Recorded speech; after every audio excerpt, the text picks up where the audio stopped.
Hi guys, I'm James Haskell and welcome to the O2 Inside Line live from the O2 Blue Room. Phipps to Foley. Oh, and hammered there was Pocock. He was in midair. Haskell right up on him. And now Haskell stepping. Tackle had to be made from Hooper, but here come England.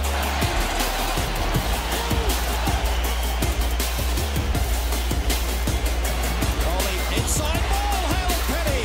What a tackle, Haskell. Yes, here we are. We are live from the O2 Blue Room. It's O2's Inside Line with none other than James Haskell, everyone. How are you, James? Lovely stuff, yeah, good. Yeah, very nice. Good. We're moments away from kick-off. How do you think the boys will be feeling? You've been there yourself, everyone's psyched up, running into lockers and things like that. What's going on right now? No, I think it'll be pretty calm now. You know, the bus, obviously, as it pulls up, it's great to see all the Twickenham faithful. They kind of run into position.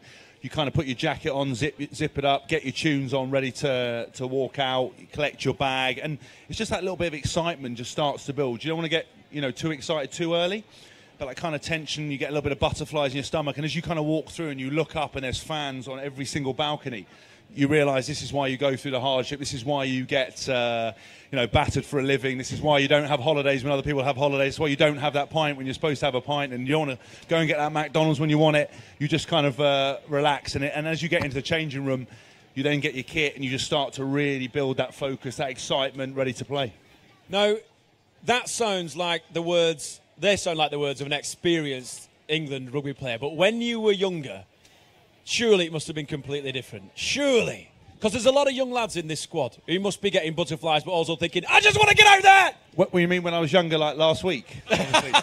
I've got a very youthful appearance. Actually, I've had a hell of a paper round uphill into the wind for the last kind of 16 years. I actually made my debut at the Millennium Stadium, or the Principality, against Wales, 2007.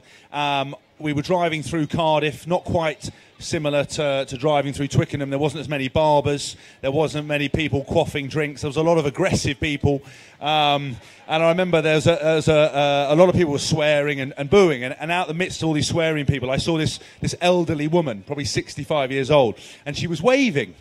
So I thought, that's a lovely old lady, I'll wave back. And I started waving and she gave me the middle finger.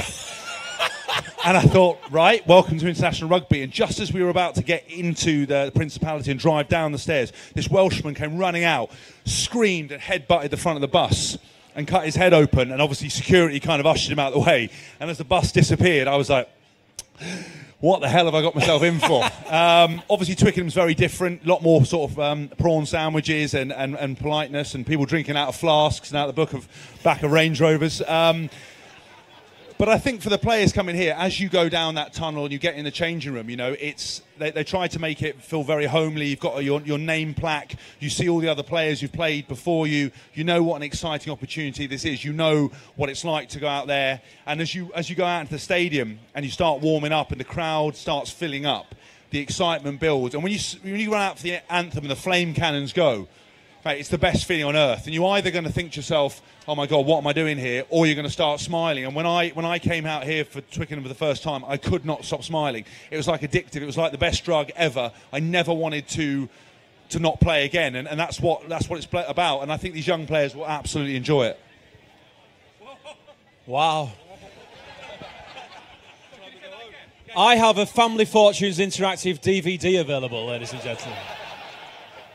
Goodness gracious. Great for Christmas, isn't it, though? Great for the family. Yeah, absolutely. DVD, yeah. Oh, yeah. I mean, but James, you've achieved so much. Let's talk about the Italy game, because we went out there with a lot of confidence. Obviously, first game of the Six Nations series. We battered Italy. However, it's Wales, and they played some wonderful rugby against Scotland. What's the game plan against this team? I think Wales, you've got to appreciate and respect them for everything they do. I think it's going to be a massively physical encounter. First things first. Is that good for us or is it bad for us? I think it's good for us. I think you have to be smart. You can't just be running at brick walls all day. I think Wales, they're very well drilled defensively. They've got that aggressive line speed. You saw Wales' first try last week. They're 9, great line speed, got the intercept and scored the try. I think you have to be aware that they're going to bring that physicality. But equally, having trained with the boys this week, I've seen seen the intensity, I've seen the passion that the guys have, how well drilled they are. And I think that what will be a sort of almost a third element today will be the crowd at Twickenham. They're used to playing, in Cardiff, where you've got all the cheering, the roof closed. It kind of contains that volume. At Twickenham, it's a little bit different. They've got to rely on their own kind of enthusiasm, their own kind of team spirit to get them through. And I think with England, we love being here. We love playing. Last week was a good test for us. Italy were very good. I thought that was probably the best Italian side we've played against. And I think today will be similar, 50 to 60 minutes. It'll be a very close game, and then we'll hopefully get away with it in the end. All right, we've got some fan questions, James. Who does your beard? Oh, it's very nice, thank you. That's that question over there. To be fair, mate, you haven't got a beard or any hair on your head, so I don't a bit wasted on you. Asking for a friend, were you? Okay. Jack the Clippers, actually, in Shoreditch, and they've got one in Brick Lane. Very good. They do the whole thing. They just give you a little nasal wax, ear wax, full line-up, everything. Right. Easy. Because as you get older, you get the hair. You don't look like you've got a tarantula crawling out your nose. You do not. No one needs that. What's your favourite, if there is a favourite part of training? My favourite part of training would probably be the team stuff, actually playing the rugby.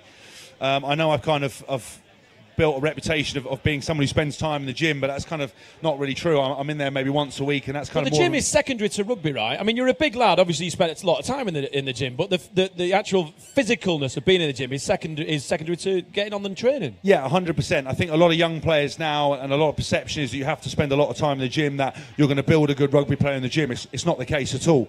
The only time I go into the gym is to do a bit of mobility work or maintain strength or whatever it might be. And make a YouTube video. Or make a YouTube video or an Instagram video. Yeah. Both are available online. Yeah. Just type in James Haskell, they'll be there. The kind of thing I've done as well with that rugby book I wrote was trying to just explain to people that it's not about doing that. So I love going out on the field, playing the actual rugby, getting the ball in your hands, because that's why we love the game. Fundamentals are so important in this game. Is there ever been a moment on the field playing for England or for Wasps where you've kind of thought, all right, let's just go back down to basics? Yeah, I mean, after I ran into the post in Cardiff, I did have a back-to-basics moment. I wasn't going to bring that up today. Didn't I say I'm not going to bring that up? Yeah, but listen, everybody bring it. I was doing a Welsh TV programme the other day, a rugby show, and the first thing they did is show the clip of me running into the post. Everyone laughs. Like, we had a great time. Look at Hass. He almost broke my neck, so that wasn't great. I didn't really know where I was after that. And I did try and run between two players, and it would have been my fifth ever try, but sadly it wasn't meant to be. Oh, man. What did you have for breakfast from Danny Hills? Oh, I had a good breakfast today, actually. I had scrambled eggs on sourdough. Sourdough had olives in it. I had a croissant. I had some protein oats.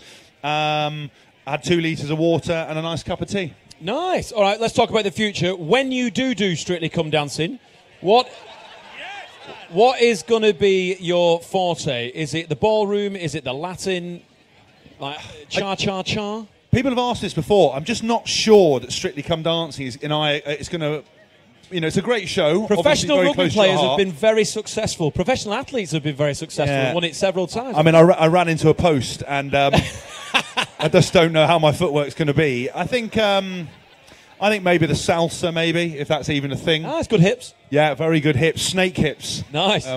Mainly it's because I've got arthritis. They don't work very well. So I'm joking. They just don't work very well. Who would win in a karaoke competition, you or Billy? Oh, Billy V, 100%. The man has a voice like an angel, actually. I shared a room with him a lot. He's one of my favourite roommates, and he does sing. I cannot hold a tune. I can't sing at all. I can do other things, but singing is not one of them.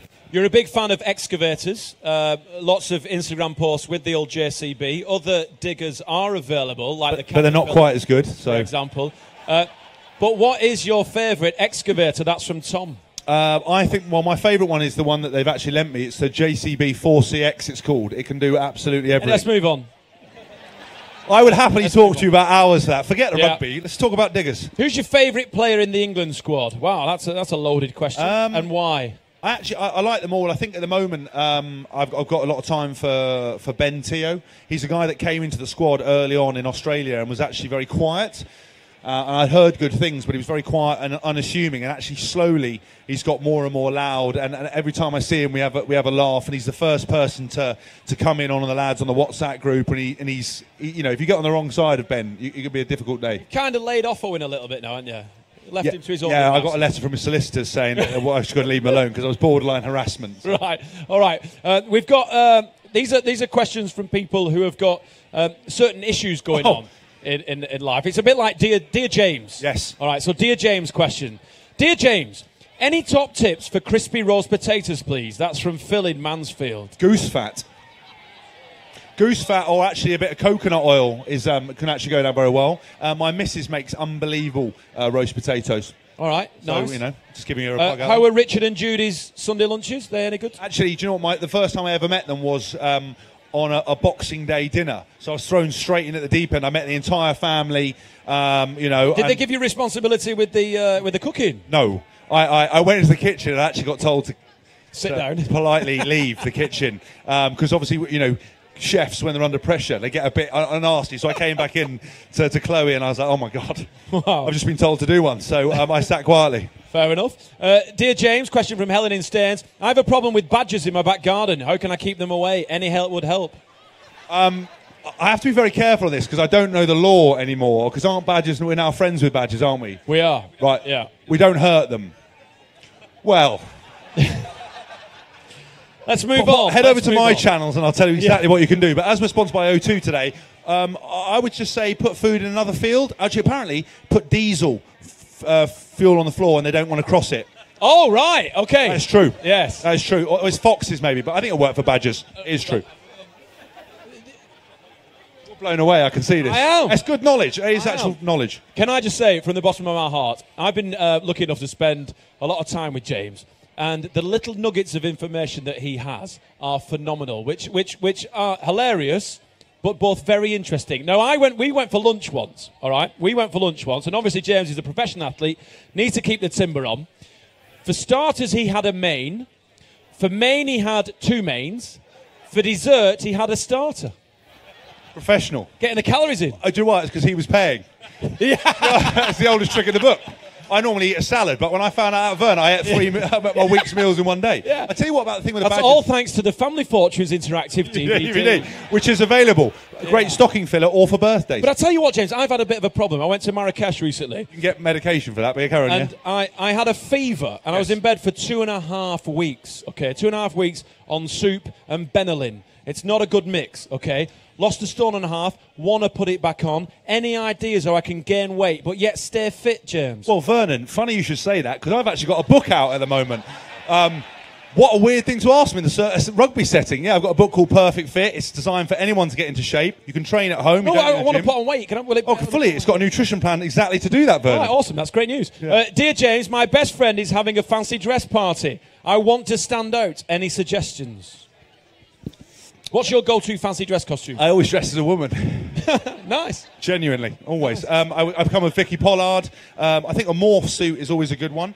I tell you what I would always do is I want to go to a fancy dress shop and get a professional, remember Trigger Happy TV? Yeah. I would get one of them costumes, like a proper squirrel costume or a snail costume, and just go all out. Right. Here's a good one. Hi, James.